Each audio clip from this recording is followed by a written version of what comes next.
A poor woman finds a baby at her door. What she reads in his blanket changes everything. Before we begin, tell us in the comments, what would you do if you found a mysterious baby on your doorstep? And if you love gripping and emotional stories, don't forget to like this video to support the channel. Now sit back, relax, and enjoy the story. Marissa Gomez shivered on her small balcony, the city's cool midnight air biting through her thin sweatshirt.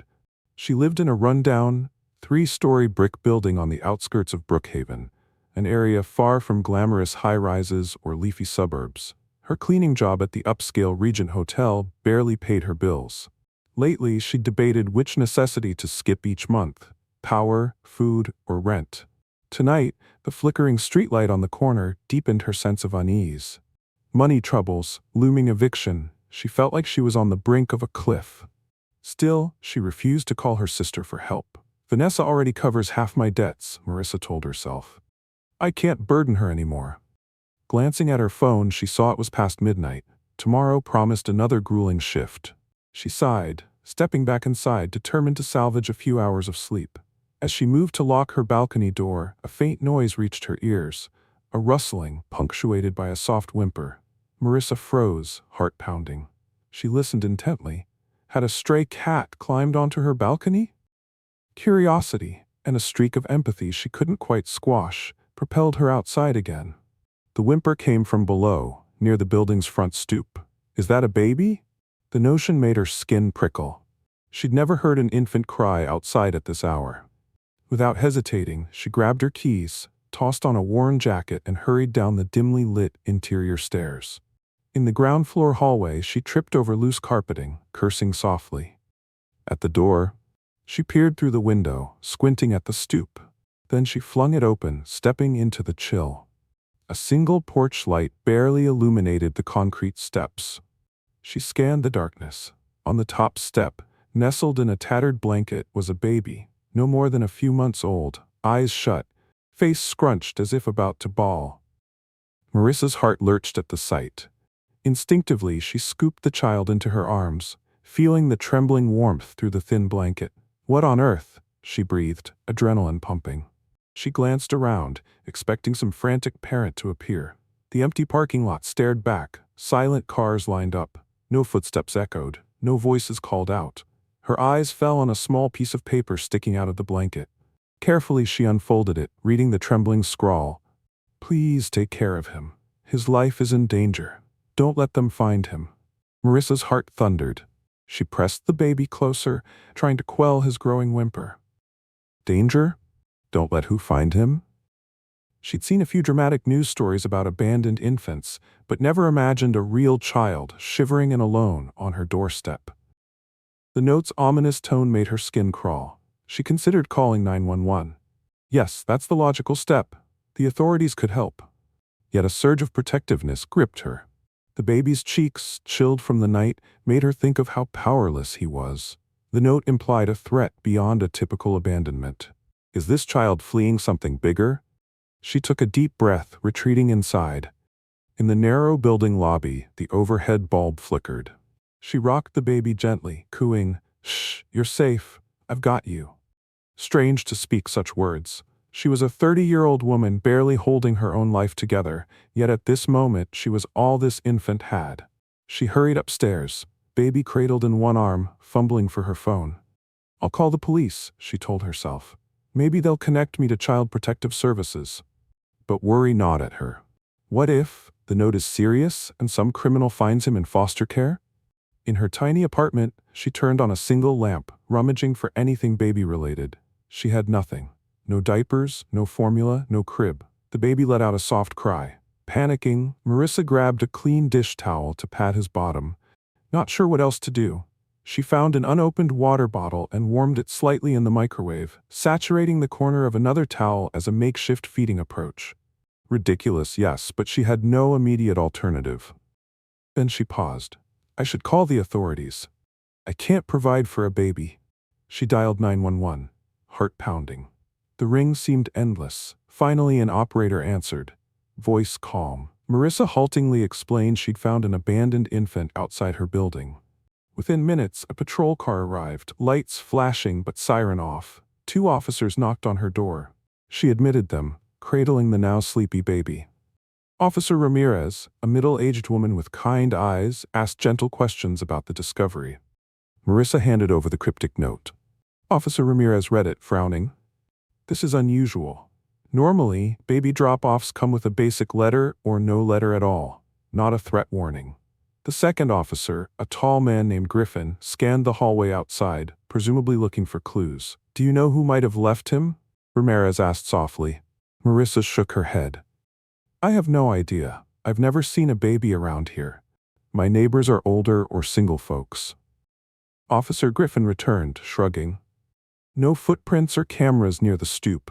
Could be a stranger passing through. Marissa swallowed. What happens to him now? Ramirez gestured gently for the baby. We'll call CPS. They'll place him in emergency foster care. We'll open a case for child abandonment. The note implies danger, so we'll keep him safe. Marissa's arms tightened involuntarily around the sleeping infant. She knew CPS could be the best step, but the idea of handing him over so soon twisted her gut. He's not mine, she reminded herself, but she cleared her throat. He's calmer now. If he's truly in danger, is there any chance the fosters wouldn't keep him safe? The note, it was scary. Officer Ramirez offered a rueful smile. Foster homes are screened, Miss Gomez. The system tries its best. We'll investigate the threat. Marissa exhaled. I just don't want him slipping through the cracks. Ramirez nodded. I understand, but this is the procedure. She paused, seeing Marissa's turmoil. Unless you'd be willing to care for him short term. That's not typical, but we sometimes allow Good Samaritan custody if you volunteer and pass a quick check. Marissa's mind reeled. Take a baby into my already precarious life? She was behind on rent, her fridge almost empty. But sending him away, in that heart-pounding moment, she gazed at the infant's tiny fist curled around her finger. Maybe it was foolish. Yet she recalled her grandmother's old saying, sometimes the person in need finds the right heart at the right time. Maybe this baby needed her heart, battered though it was. She lifted her eyes to Ramirez. If it's allowed, I can try to look after him until you find his parents or figure out the threat. I'll do whatever background check or forms you need. Officer Ramirez exchanged a glance with Griffin. We can contact CPS to expedite. You'll have to sign a caretaker agreement. It's not permanent custody, just a protective arrangement. Are you sure? Marissa felt the gravity pressing on her. What am I doing? But she whispered, yes, I'm sure. The rest of the night blurred.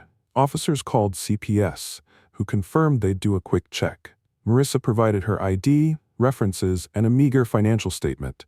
They scheduled a follow-up home visit for the next day. Throughout the red tape, the baby dozed in Marissa's arms, unaware of the chaos swirling around him. By 5 a.m., the police left, finalizing details. Exhausted, Marissa finally sank onto her worn couch, baby resting on her chest. Adrenaline and dread pulsed in her veins. She'd effectively volunteered to become a temporary guardian for a child she'd found on her stoop, with a cryptic note warning of danger. She stroked his tiny head.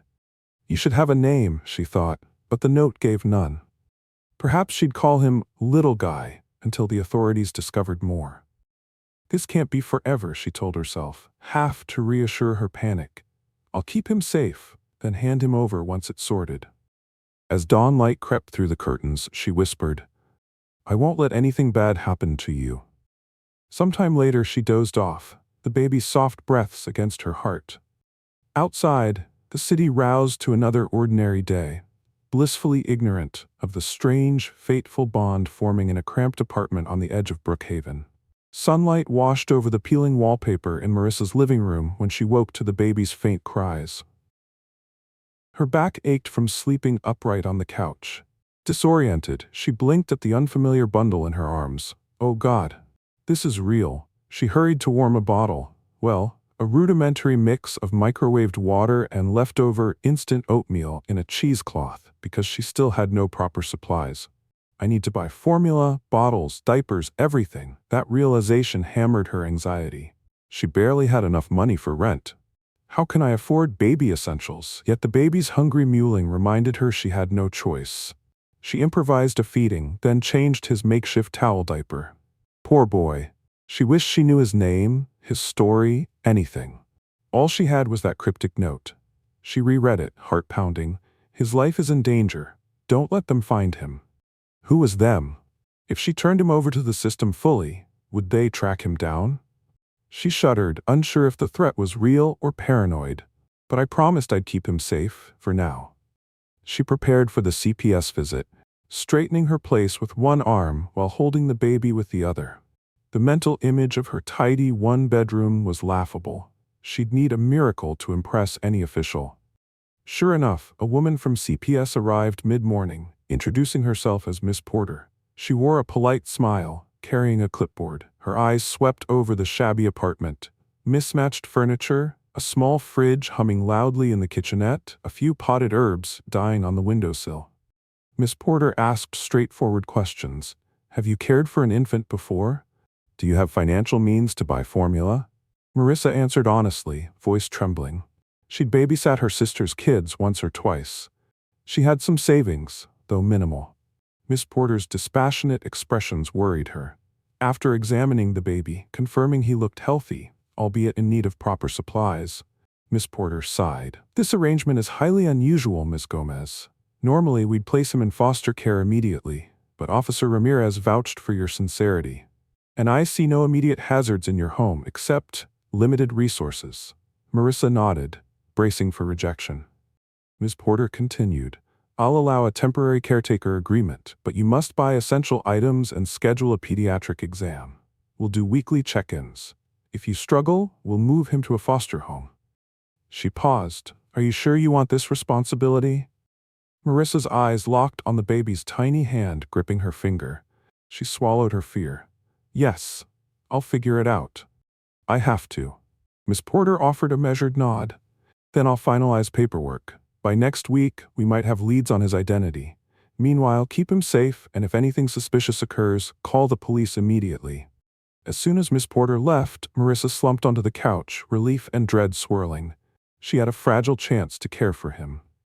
She'd named him Baby Leo, inspired by the small lion pattern on the blanket a neighbor donated after hearing the news. Leo. It fits your bravery, she thought, stroking his cheek. But the question of how to afford Leo's supplies gnawed at her. She rummaged through her wallet, $42 total, plus a few crumpled singles. That can't even cover diapers for a week. She needed formula, bottles, clothes, a bassinet, everything. She could call her sister Vanessa, who might lend her money. But guilt simmered. Vanessa had her own family to support. I'll just ask for a small loan, she reasoned. Swallowing her pride, she dialed Vanessa, voice shaking. She summarized the bizarre events. Baby on stoop, cryptic note, caretaker arrangement. Her sister's stunned silence turned to concern. Marissa, that's crazy. Are you safe? This is huge. Marissa forced a laugh. Tell me about it, but I can't let him go to some random foster home. Not with that warning. I'll keep him until they find his parents. Vanessa sighed. You have a big heart, sis. Of course I'll help, but funds are tight. Maybe I can spare 100 or so. Marissa's chest loosened with relief. That's enough to start. I'll pay you back. Thank you. With a promise to visit soon, Vanessa hung up, leaving Marissa with hope. She wrote a quick list. Diapers, formula, bottles, wipes, maybe a cheap stroller or car seat. Then she realized she had no idea how to transport Leo safely to the store. She had an old duffel bag with straps, clearly not ideal. I might ask my neighbor, Mrs. Talbot, if she has a baby carrier. The older woman had frequently rummaged thrift stores and might have a leftover carrier from her grandkids. Within the hour, armed with a borrowed sling from Mrs. Talbot and a modest injection of funds from her sister's emergency transfer, Marissa set out to the local discount store. Leo nestled against her chest in the sling, dozing as she rode the city bus. The bus's stifling air reeked of sweat and cheap deodorant. She clutched her bag close, paranoia spiking each time someone glanced at Leo. His life is in danger, she recalled. The bus rattled over potholes, and every jolt made her nerves flare. Am I being followed? She nearly laughed at herself, suspecting she was overreacting. No one paid her special attention, except a kindly older woman who complimented baby Leo's adorable cheeks. At the discount store, she bought the essentials. Each item chipped away at her funds. By the end, Her meager bank balance was near zero. She tried not to panic as she lugged 2 plastic bags full of diapers and formula. At least we have a start. While waiting at the bus stop for the ride home, a black SUV pulled up across the street. The tinted windows gave no glimpse of its occupants. It lingered, engine idling as if watching. Marissa's pulse climbed. Coincidence? Or them? She forced herself not to stare. The bus arrived. She boarded, glancing back to see the SUV drive away. Get a grip, Marissa. You're spooking yourself. But the sense of being observed lingered. That night, after a day of rearranging her cramped apartment to accommodate Leo, she sank onto the couch, physically and emotionally spent. She gazed at the dozing infant in a makeshift bassinet, a padded laundry basket lined with blankets. Such a tiny being, upending her entire existence. Her phone chimed. A message from Miss Porter. No new leads on the baby's identity. We're checking hospital birth records. Marissa's shoulders drooped. She'd hoped for a quick resolution. We have no clue who his parents are or why he's in danger. Another message from an unknown number made her tense. Marissa Gomez? Keep that baby quiet if you know what's good for you. Her blood ran cold. She read it again, heart hammering. The text offered no name, no explanation, just a warning or a threat. The baby stirred as though sensing her fear. She immediately called Officer Ramirez, voice trembling. The line rang, then cut to voicemail. Marissa left a frantic message about the text, the black SUV. I might sound paranoid, she thought, but the note was real.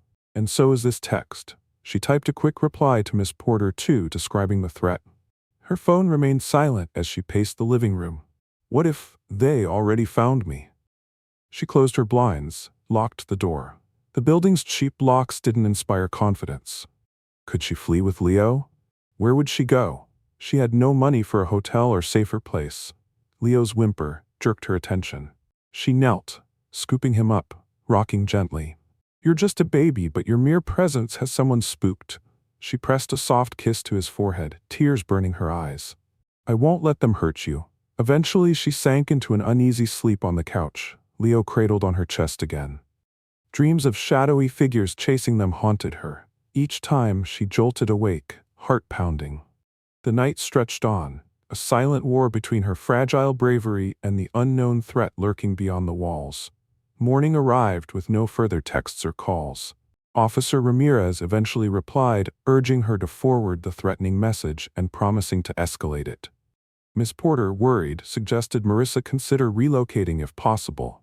But relocation required money, which Marissa lacked. She swallowed her anxiety, focusing on practical steps, like the upcoming pediatric check, getting Leo vaccinated if needed. The days blurred. She kept close watch whenever she ventured out with Leo, always scanning for suspicious cars. She often glimpsed a black SUV, or so she thought, but it was never the same license plate.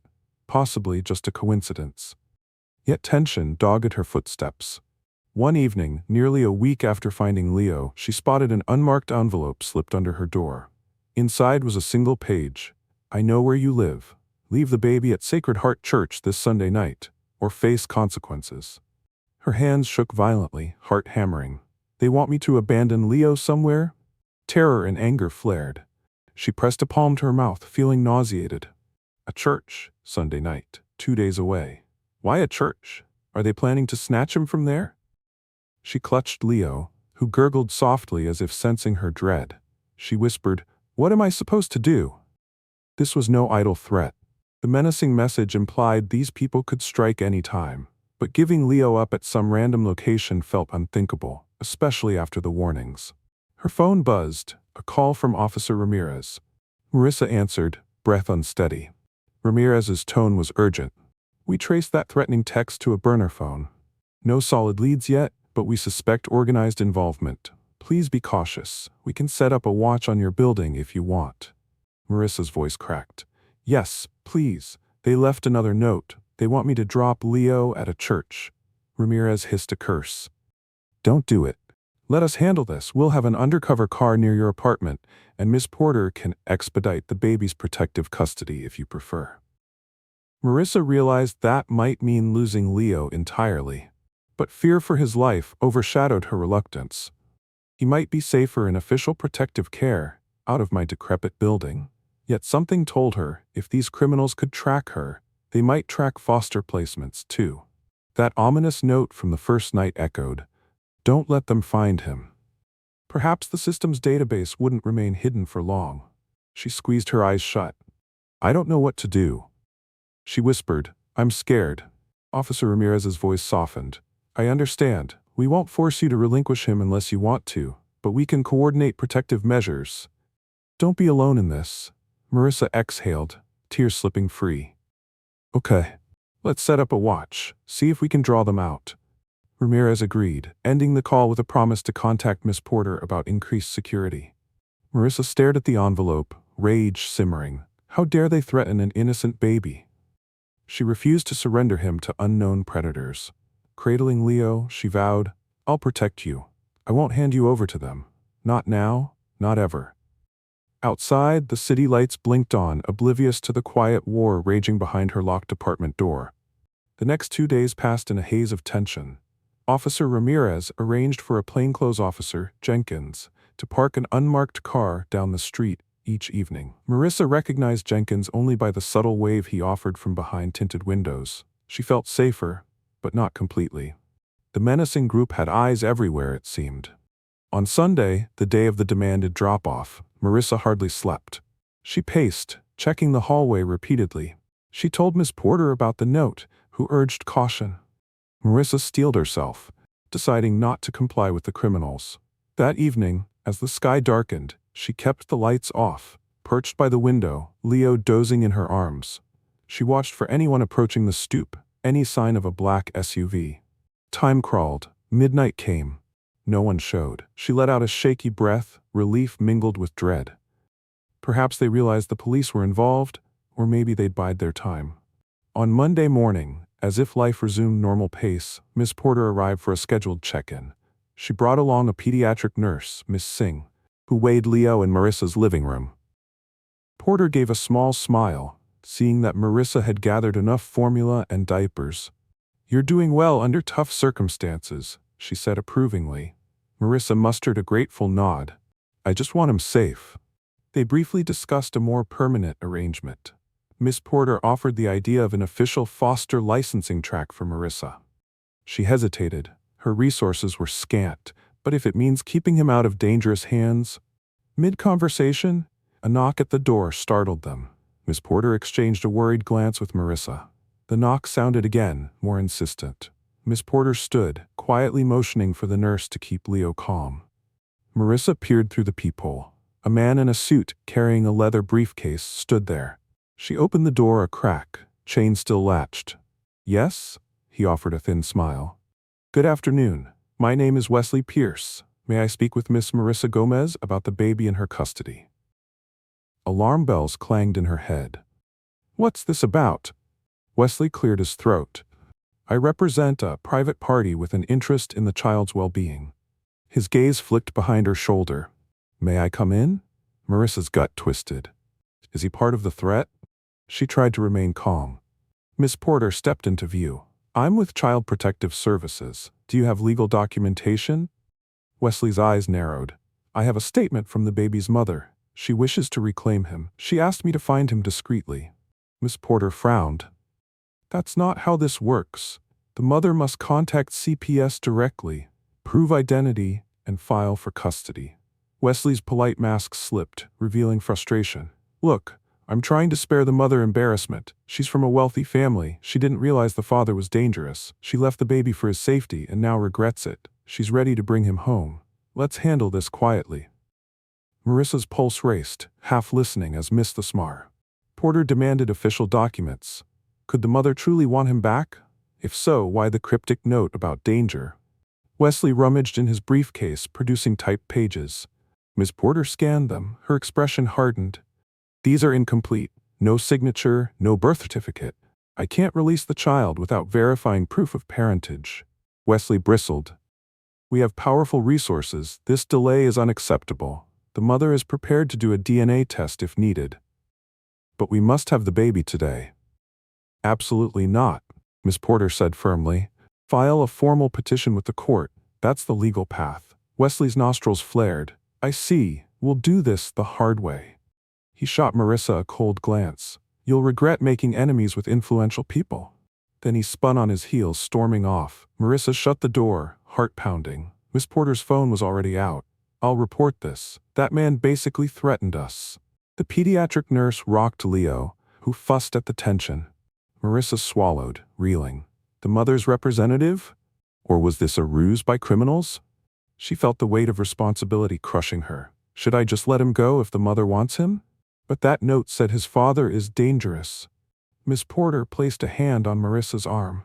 "Don't worry, CPS will stand with you. You can't force anything without legal proof." She pressed her lips thin. "But be cautious. This might be the group behind those threats." Marissa exhaled shakily. "I can't believe the mother would send a lawyer with no ID. Something's off." Miss Porter nodded. "Agreed. Let's keep the baby under watch. I'll contact Officer Ramirez again."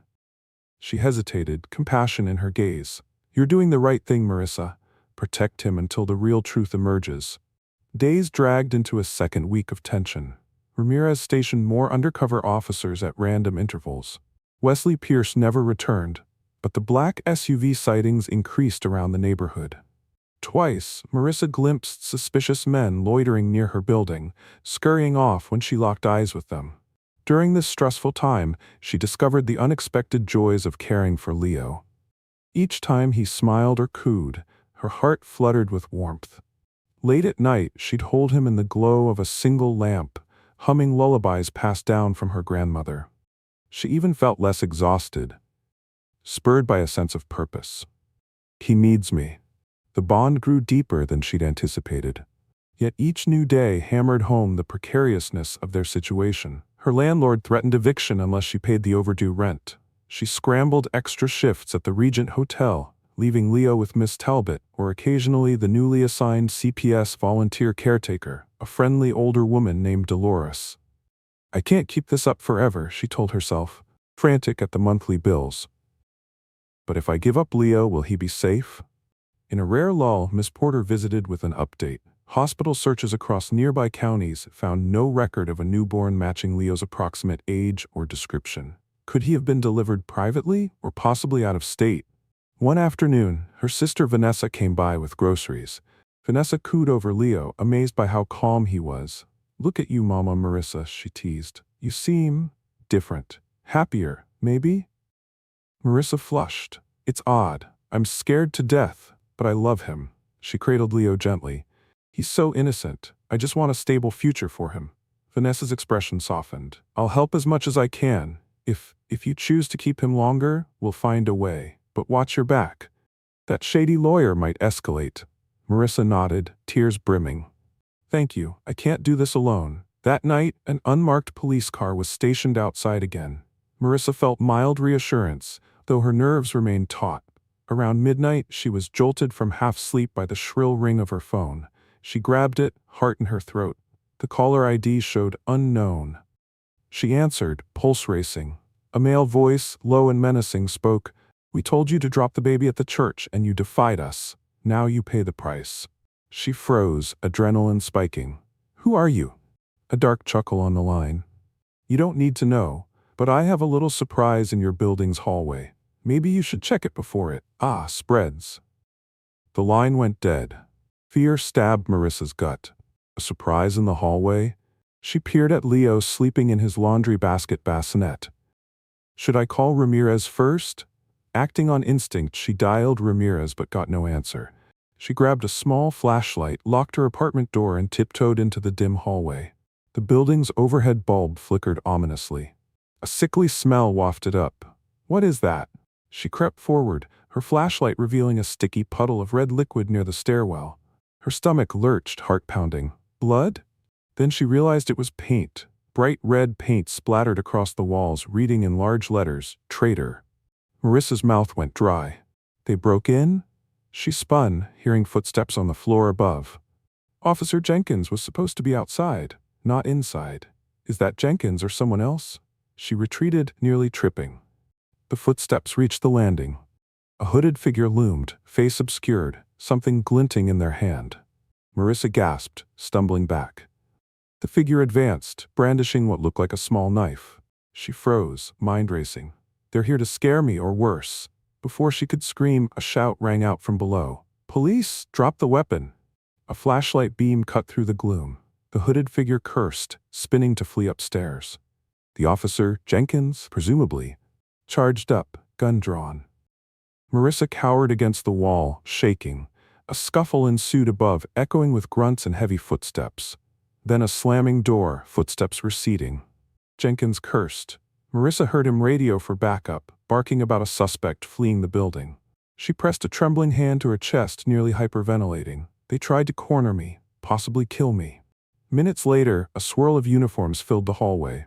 Officer Ramirez arrived, eyes wide, comforting Marissa as she sobbed. The vile red paint still glistened on the wall, a grim message of intimidation. Ramirez guided Marissa back to her apartment, checking on Leo, who, blessedly, was still asleep, none the wiser to the near violence outside. That was too close, Ramirez muttered. They're getting bold. Marissa sank onto the couch, tears streaming. I can't do this anymore. If you hadn't arrived in time. Ramirez's face hardened. We'll double security, investigate further. But maybe it's time we relocate you, witness protection style. Miss Porter, contacted by phone, agreed. Yes, we can place Marissa and the baby in a temporary safe house. This group is serious. We'll hide you until they're apprehended. Marissa saw no alternative. Her building was compromised. They'd escalated from threats to an attempted assault. I have to protect Leo, she nodded, voice trembling. Yes, let's do it. By dawn, she packed a small bag, tears in her eyes as she left behind her meager home. Police escorted her and Leo to an unmarked car, pulling away from the place she'd struggled to maintain as her own. Everything she owned, from cheap furniture to second-hand decor, remained behind. She gazed at the red Trader paint in the rearview mirror until it vanished around the corner, a grim reminder of how drastically her life had changed. She cradled Leo, who stirred, lips forming a tiny smile in his sleep. I promise to keep you safe, and I will. Despite the fear and heartbreak, a fierce determination fueled her. She might be homeless again, but this time, she wasn't alone. Leo's soft breaths anchored her resolve. But even in a safe house, would they truly be out of reach? The phone threats, the lawyer's visit, the masked intruder, someone powerful wanted the baby. And the only clue remained, that cryptic note. His life is in danger. Don't let them find him. She prayed the safe house would live up to its name. Yet deep down, she feared the final confrontation with these unknown enemies still lurked on the horizon. Officer Ramirez's team whisked Marissa and Leo to a secret location in northern Brookhaven, a modest 2-story house disguised as a normal residence. Ramirez explained it was used occasionally for witness protection or vulnerable victims. A rotating detail of plainclothes cops guarded the perimeter. Inside, the furnishings were sparse but functional. 2 bedrooms, a small living area, a kitchen.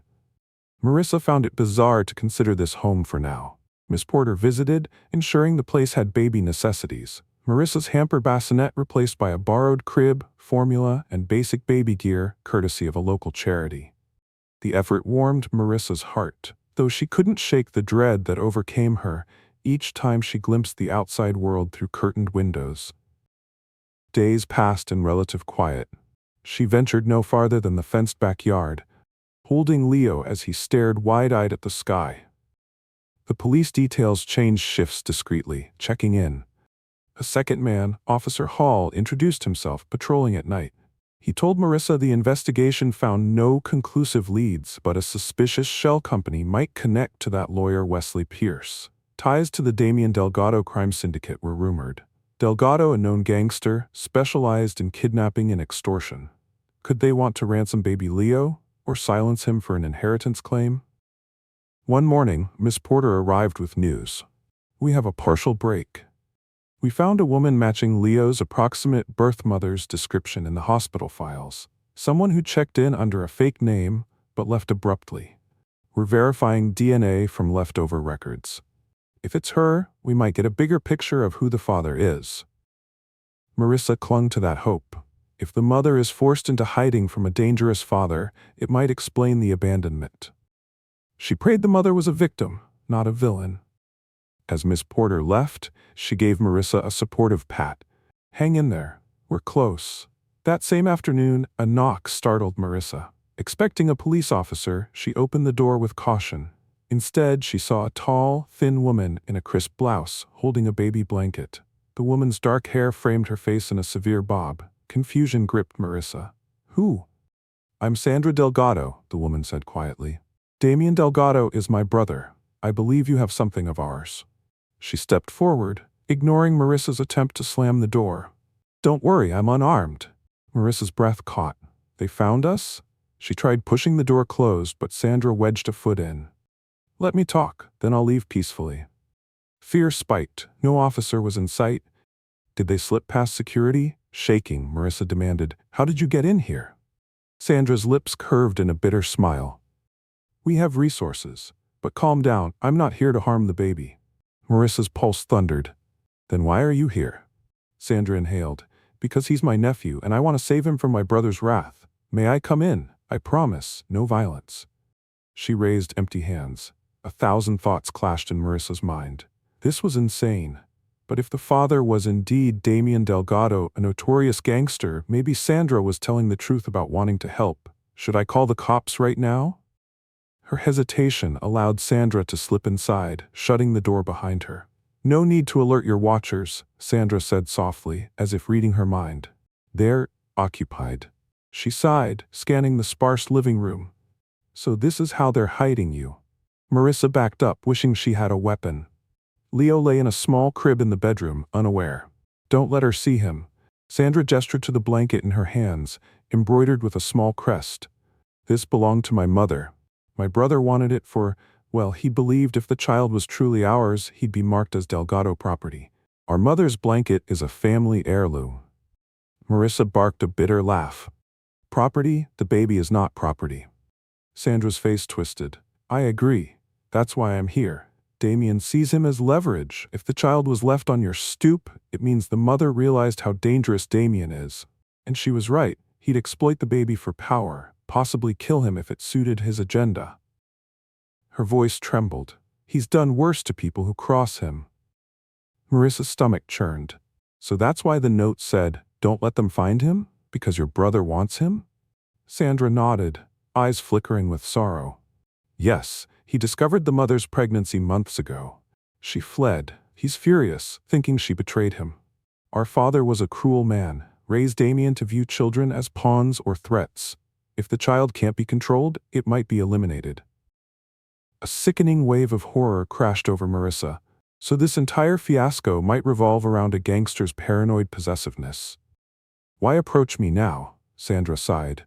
I only learned a week ago that you had the baby. Damien's men planned to snatch him.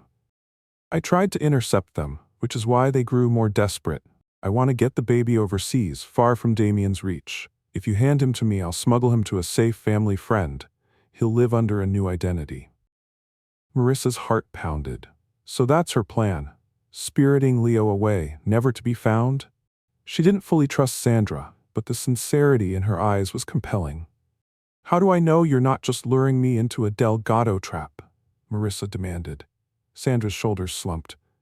You don't, but if you keep the baby here, Damien will eventually break in. He has police on his payroll. This safe house is a band-aid, not a cure. She exhaled. If you truly care for the child, let me protect him. I hate my brother's cruelty. I want no part of his empire. Marissa felt tears threatening. She recalled the note from the mother, the mounting threats, the near stabbing. The police tried, but Delgado's influence seemed unstoppable. Could this woman be the baby's best hope? Footsteps sounded outside, Officer Hall returning from a perimeter check. We have to hurry, Sandra said, stepping back toward the door. I'll come tomorrow at midnight. If you trust me, meet me at the old train yard on Marsh Road, alone with the baby. I'll take him from there to safety. My men will handle your watchers. Marissa's throat tightened. This is insane. Sandra's eyes gleamed with urgency. It's your best chance. You want him to live free of Delgado's shadow? I'm your ally. Decide before it's too late. With that, she slipped out swiftly. Seconds later, Officer Hall knocked on the door, suspicious. He found Marissa trembling alone. She lied, claiming she thought she heard a noise, but it was nothing. She feared if she admitted Sandra's presence, the woman might be caught or killed on the spot. But am I betraying the police? That night, Marissa barely slept. Should I trust Sandra? The police are honest, but can they truly guarantee safety from Delgado's corruption? If Sandra is genuine, handing over Leo might be the only real escape. She wept, burying her face in Leo's blanket. The thought of letting him vanish with strangers tore her apart. But it's not about me, it's about his life. The next morning, Miss Porter arrived, noticing Marissa's haggard state. She mentioned possible relocation to a federal SAFE program, though it might take weeks. Weeks we might not have, Marissa thought. She kept Sandra's visit secret. She felt trapped in a moral quandary, betraying the official process to place Leo in the hands of a gangster's sister. By evening, the weight of the decision suffocated her. She wrote a letter to Leo, tears staining the page. My sweet boy, I'm sorry this world is cruel. If I let you go with Sandra, I pray you'll be safe. You deserve a life without fear. I'll love you always, even if I never see you again. She folded the note, sobbing. Her mind churned with doubt. Was she dooming him to another monstrous Delgado scheme, or saving him from certain death? At 11 p.m., she prepared a small bag with diapers, formula, the note, and the crocheted lion plush Miss Talbot had gifted. Leo dozed in her arms, unaware of her turmoil. She stared out the window at the dark sky, mentally replaying Sandra's words. If you keep him here, he'll die. Finally, midnight arrived. The house was silent. Officer Hall should be out back, and another officer patrolled the front. Sandra said her men would distract them. Marissa's heart hammered at the betrayal, but it was too late to turn back. She slipped from the bedroom, creeping down the hall. At the door, she paused, tears brimming. Please let me be doing the right thing. Quietly, she unlocked the door and stepped into the cool night. No one challenged her, implying Sandra's men indeed diverted the guards. With Leo cradled against her chest, she navigated side streets, fear heightening her senses. The old train yard on Marsh Road lay half a mile away. She walked quickly, scanning for watchers. The city's industrial zone stretched ahead, abandoned tracks rusting in the moonlight. A single black sedan idled near a corrugated metal warehouse. Headlights off, Marissa froze, adrenaline spiking.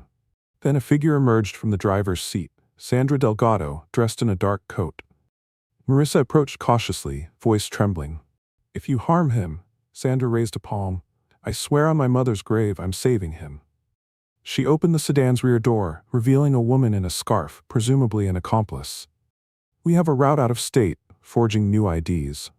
Tears spilling, Marissa bent and kissed Leo's forehead, nestling the lion plush in his arms. I love you, sweet boy, she whispered, placing the letter in the diaper bag. Then, with shaking arms, she handed him to Sandra.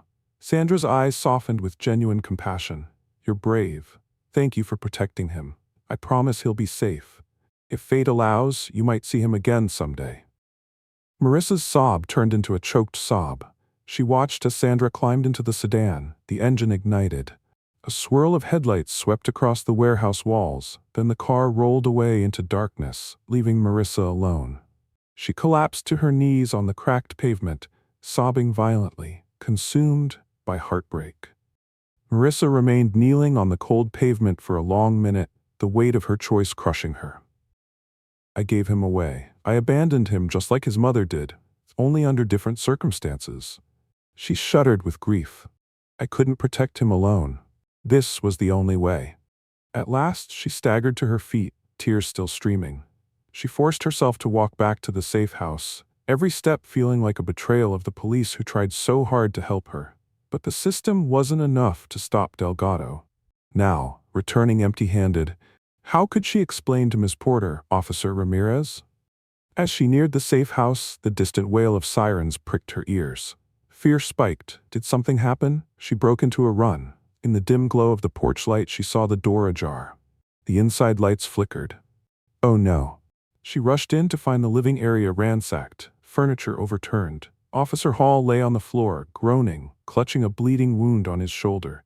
Marissa gasped, crouching beside him. What happened? He winced. A group ambushed me. Took the baby?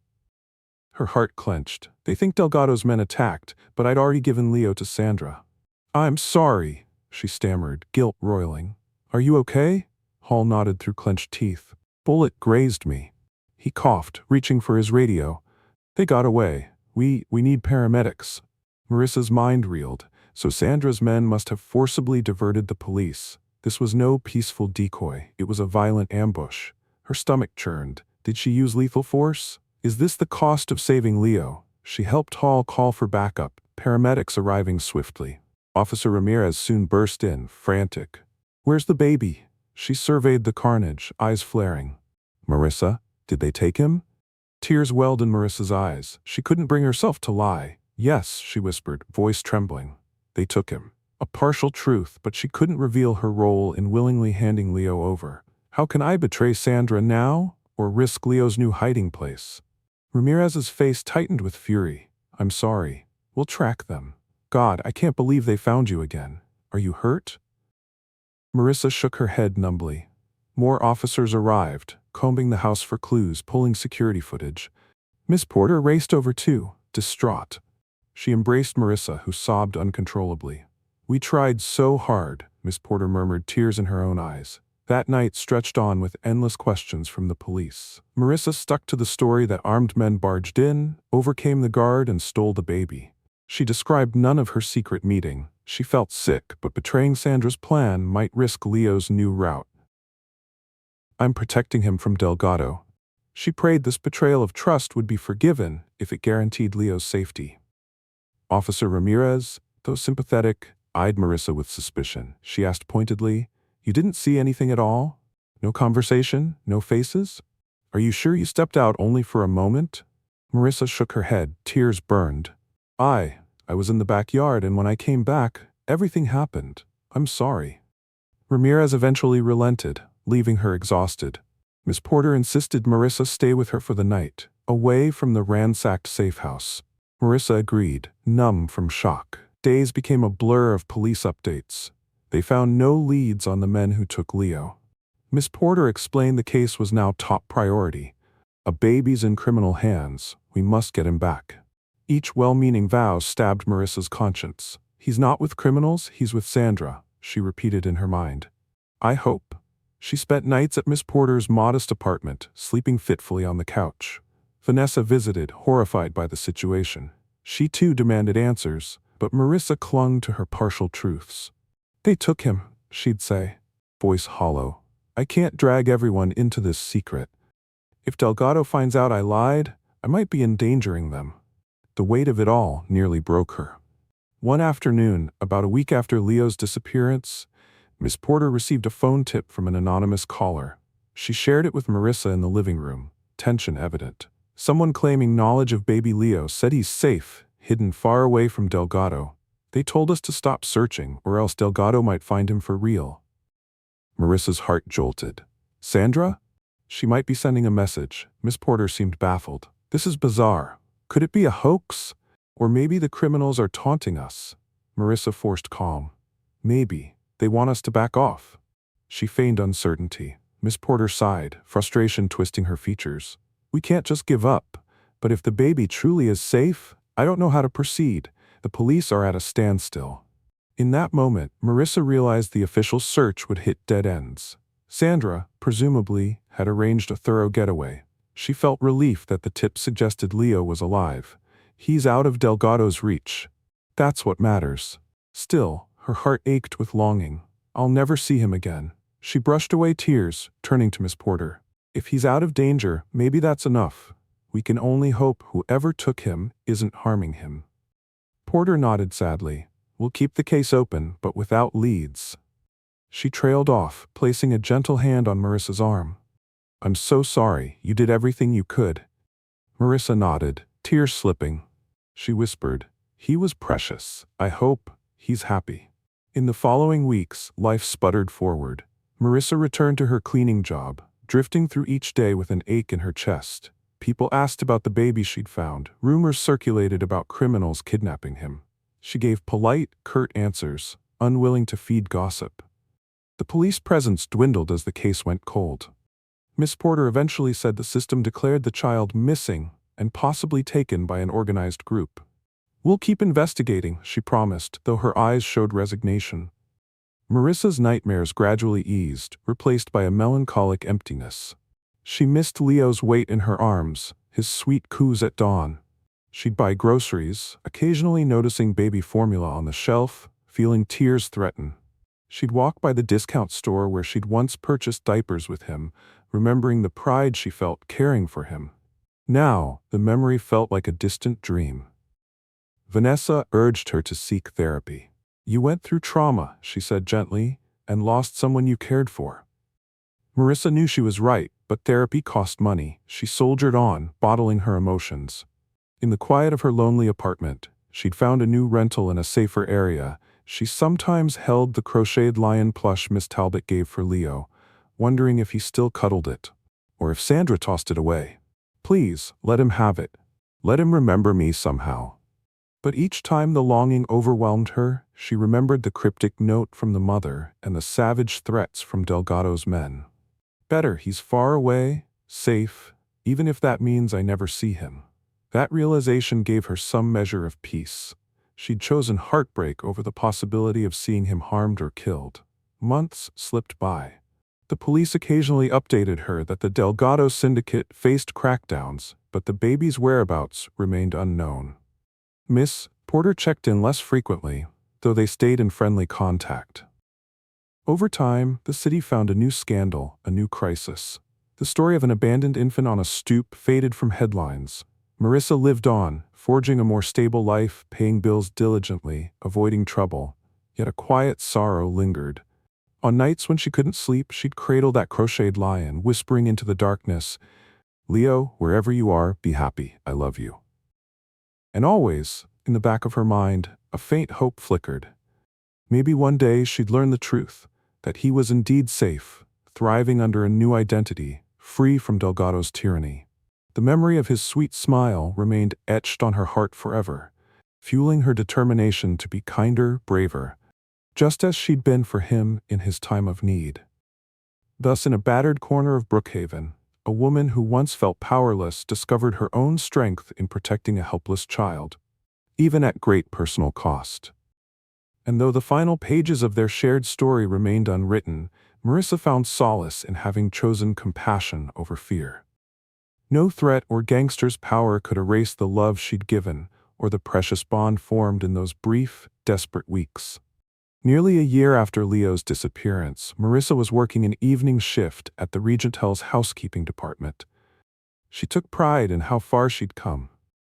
The manager recognized her diligence, giving her more stable hours. She even managed to put aside a small savings each month, dreaming of going back to school one day. After finishing her rounds, she headed to the staff locker area. A colleague approached, handing her an envelope. "This came for you at the front desk," the colleague said, shrugging. "No return address." Curious and wary, Marissa opened it.